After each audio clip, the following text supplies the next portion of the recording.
In this new Beat Dissected, we're using Loopcloud to program a glitchy beat inspired by Violet Vision's remix of Deeply Disturbed by Infected Mushroom. This break-driven remix features numerous drops, but the one at the 1 minute 36 mark has interesting sound design aspects that inspired this feature. One way to achieve a similar effect would be to record lots of takes with different patches from a synth. However, we're going to sample loops via Loopcloud. The sample platform by Loopmasters is perfect for glitch-related tasks because its sound pack library is a goldmine of sound. Additionally, the search filters for keys and genres make it super easy to find what you're looking for. Before we get started, you can also download the MIDI file from this video's article version using the link in the description. Also, make sure to subscribe to our channel to get the latest content from Attack Magazine.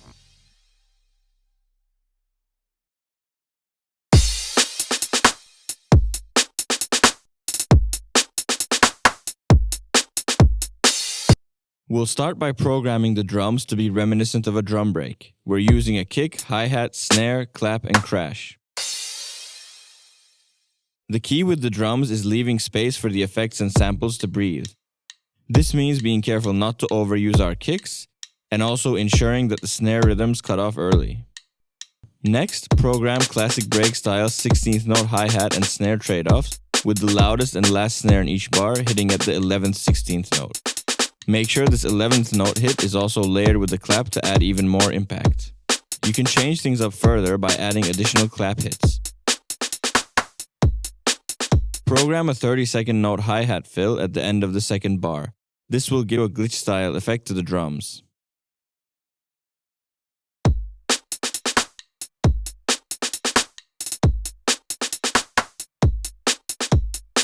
Add a crash hit on the very first downbeat and another at the same time as the last clap in the fourth bar. Make sure to edit velocities to taste. It gives the drums a live and dynamic character.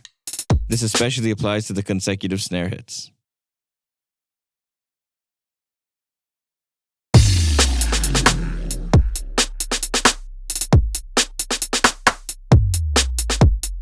Let's inject some impact with a sub-drop and effects sample. Program the sub-drop to occur on the very first downbeat and on the downbeat of the fourth bar. We don't wish to leave the listener without low end for too long. We're working in the key of C minor, so we made sure to choose a sub-sample in this key. Next, drag in your effects sample. Set it simpler to one-shot mode and select the gate instead of trigger. Using gate allows you to affect the duration of a sample by amending the length of the MIDI note in the piano roll. Continuing forward, transpose the effect so that it sounds good with the C minor sub-bass. We're going to use the default preset of Live's filter delay to add space, with the left and right side volume slightly tweaked.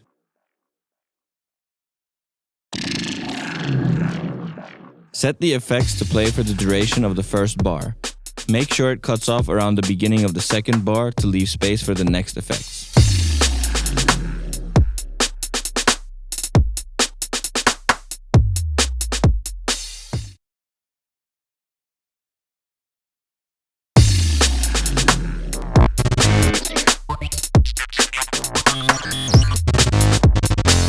Next, we'll search for 5 or 6 glitched loops on Loopcloud using the glitch tag.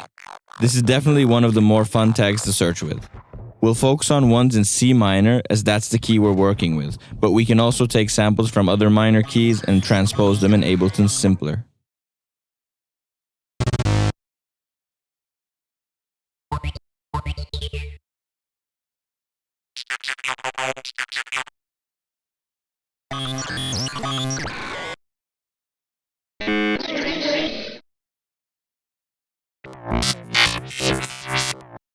As you can see in the MIDI, program the effects to come one after the other. Think of it like forming a bridge from the beginning of bar 1 until the end of bar 4. There are very few overlaps and very little space between the notes. Overlap can definitely work, but we're just not using it in this case.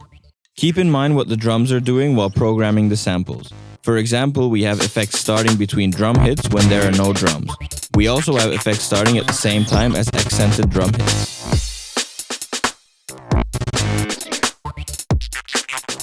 Lastly, notice that some of the note lengths of the effects, especially in the fourth bar, are quite short. Sometimes even 1/16th note of a cool sounding sample can be enough to fill in some space. Here are the glitch effects with a click track.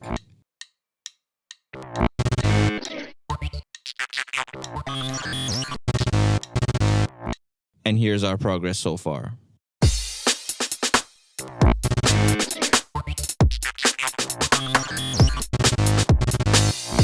Don't forget panning and automation. It goes so far with glitchy patterns.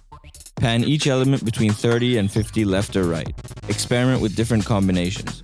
It works especially well when effects that are panned to the left come straight after the ones panned to the right, and vice versa. There are endless parameters to automate in Simpler. There are even more if you add additional audio effects to the samples. For now, we're only going to automate the pitch of the first sample from step 3. The aim is to create a 2-note bass line in the 4th bar. The note plays 3 times in total, and we're going to automate the transposition knob to be at -1 semitones for the first 2 notes and -4 semitones for the last one. Here are the effect sounds with added panning and automation.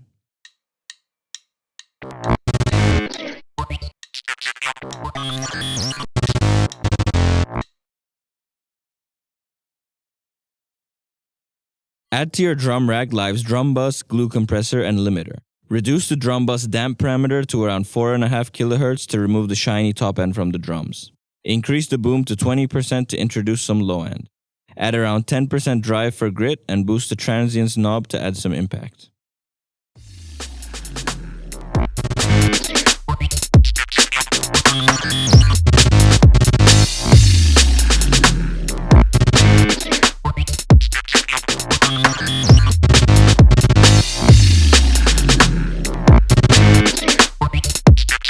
In the glue compressor, set the attack to its highest value so the transients cut through. Decrease the threshold until you have about 2-3 dBs of gain reduction.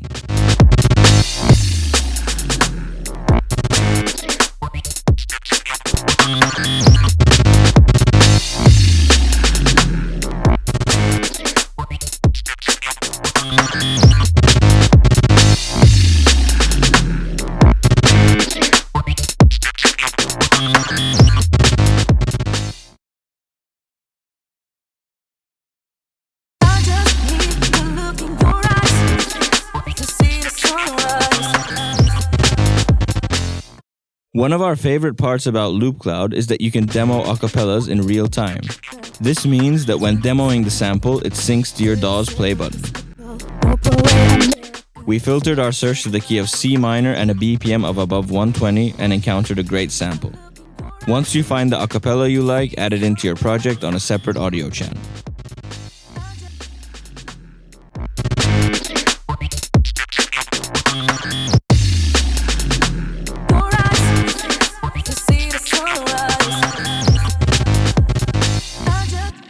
Next, process it.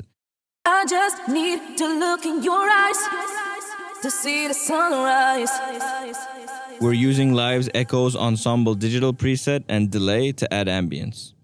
I just need to look in your eyes to see the sunrise. I just need to look in your eyes to see the sunrise. Thanks for watching. If you liked the video, be sure to like and subscribe for all the latest content from Attack Magazine.